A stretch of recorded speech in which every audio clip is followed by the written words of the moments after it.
Just a quick skinny on your room. You got some talent. I think you're happy with what you got, right? I am.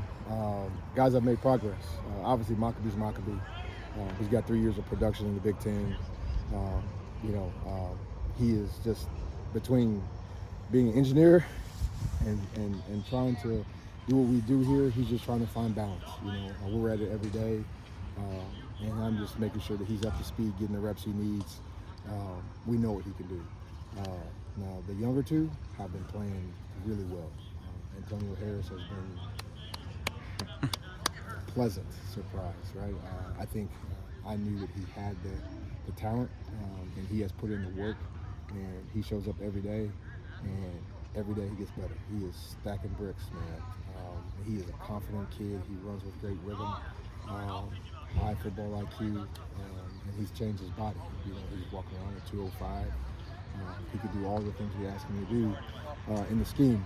And then Jaheim, he's maturing, and that's the biggest kicker with him. His talent, his ceiling is way up here. It's him learning how to work the way Coach Odom expects him to work every day, and we've got to get that last 10% out of him. And if we do, got a special room. And then obviously Malachi Thomas, he looks fantastic physically. He had an issue with his ankle. He is progressing really well. You add him to the mix.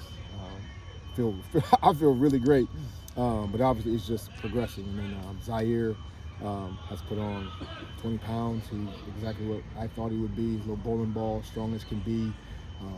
Head spin a little bit right now, but the game's slowing down. I'm glad we have a scrimmage coming up so that he can get some real experience and kind of feel the game and what it's like to just be out there on your own. And then even Adai Llewellyn, he is practicing the right way.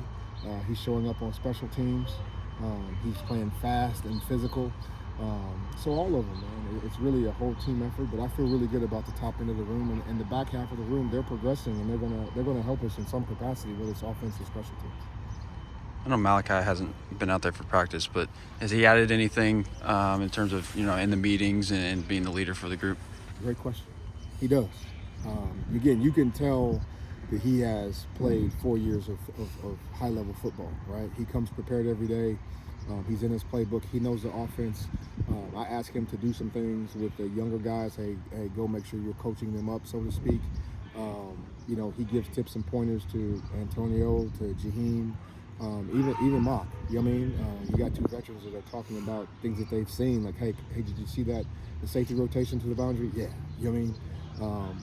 He has the right presence, the right personality that fits in our room, and I'm excited to he gets back out on the field and do some things for us physically. How are you looking for Devin to continue to evolve here? This is it. What are you looking for him this year? What's he have to add to his game maybe to take it to another level? To be blunt, in my opinion, it's just control, right? I know we love the crazy legs aspect of what he does, but if you want to become an elite runner, you have to be more precise and under control. And for him, it's second level, third level, get vertical, run by people. It's easy for him to bounce the ball and change direction, but sometimes you've got to get on the edge and just run through some stuff. And then, at the point of contact and pass protection, use that extra 20 pounds you put on and finish. I always say, hey, go tackle the dude. He's running through the A gap. You got to go tackle him. You got to have a defensive mentality. If you want to have a chance to play on Sunday, you've got to put that on film consistently, which he has it in him. And then just, continue to build your endurance. If you want to be that dude, you've got to build it up. You know what I mean? And you've got to, he has a quiet confidence, if that makes sense. But the best version of him is when he is out here yapping. I can harken it back to when he was here with Tyrone. Tyrone would get everybody flowing, and he'd get Mock going, and all of a sudden Mock has risen his game to match Tyrone's energy. And act like you're that guy. You know what I mean? I got no problem. I'd rather pull you back than push you forward. And for him, it's just flipping that switch and just being an alpha leadership.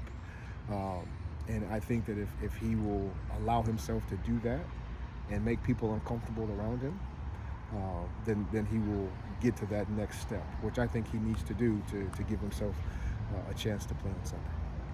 a lot of the quarterbacks you guys got now, dual threat, can run a little bit. Just how does that help your guys' room in the run game? Well, it holds the defense accountable, right? Backside safety can't run the alley. You know what I mean? If our guys stick their foot in the ground and rip it backside, the end's got to play a little slower, right? It makes you play 11-on-11 football.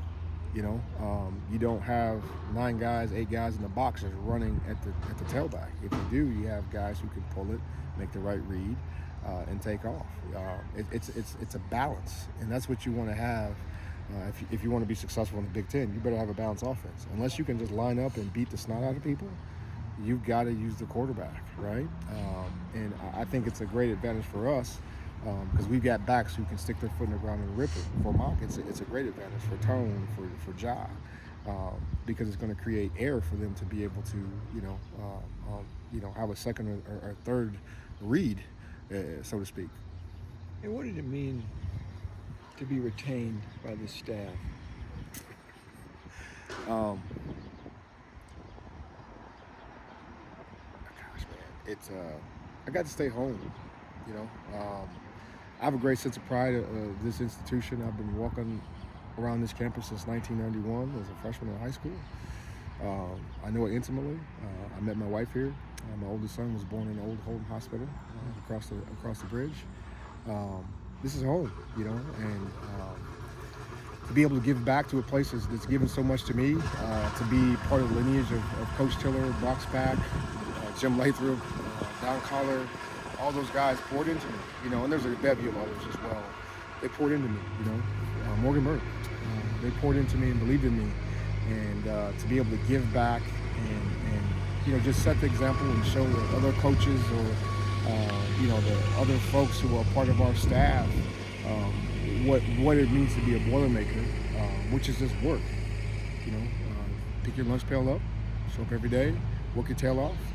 What's the standard? Coach Odom has set a standard, and let's go compete and raise that bar. Let's go above and beyond the standard. So for me, man, it's a huge sense of pride that he looked at the film or he talked to the people he talked to and said that this guy fits what I want to do, what I want to accomplish. And I've had to make some adjustments because I've had to learn what he expects. But that's working under anybody, right? You've got to make adjustments and you've got to lean into it.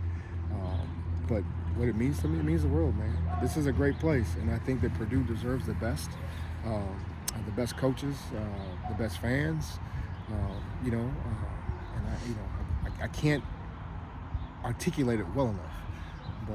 But being able to stay home, it matters, man. This place has given so much to me, and I'm just grateful to be able to give back to it. And every day I wake up with a smile on my face, and I hope I make everybody proud. And ultimately, I know he kept me for the right reasons. It's not just because I'm a Purdue guy. It's because I'm a damn good coach, and I know how to develop running backs and how to recruit running backs. Because in this business, it's about wins and losses. If I couldn't get that done for him, he wouldn't have kept me, and I would have understood. So, but I'm grateful to be here. Means you're getting to be an old man too. Yes, yes. I'll be 48 next month. And it's funny with me and Coach Odom when we first talked briefly. Like he figured out like we played at the same time. I said, yeah. He's like, you don't look like you're 48. And just the era that we were raised in as young coaches. There's a similar trait there, right? You're going to do the hard stuff. Back when I was a GA, you did everything. You didn't have, there's a lot of staff members now, right? When I was a GA, I was in here grinding. I was in here before every coach. Coach Spack said I had to be the first one in the building and the last one to leave, which that means I'm in here at 6 a.m. and I didn't leave until he left. And that's part of it, right? And in order to change a culture and get it to where you want to be, you've got to do the hard stuff, right? You've got to do it intelligently. That's his thing: hard, smart, tough. And I relate to that. That's how I've gotten to where I've gotten to. I walked on here. I had to take the hard road, the tough road, and keep my mouth shut and work, and that's benefited me. And that's what we have to do right now to get this program where it needs to be. Just shut your mouth and go to work, right? Have pride in what you do every day and be disciplined about it and keep raising the bar. Particularly with the way things are, kids can come and go. But the kids who stick and stay and embrace that mentality, they'll win. That is a winning mentality. So I'm grateful, man. And yes, I'm getting old, but with age comes wisdom. Yeah. You know what I mean? I know what it takes to win. I've been a part of several programs that we have changed the culture and helped change the narrative, right? And become champions. And I'm looking forward to doing it again. You and Odom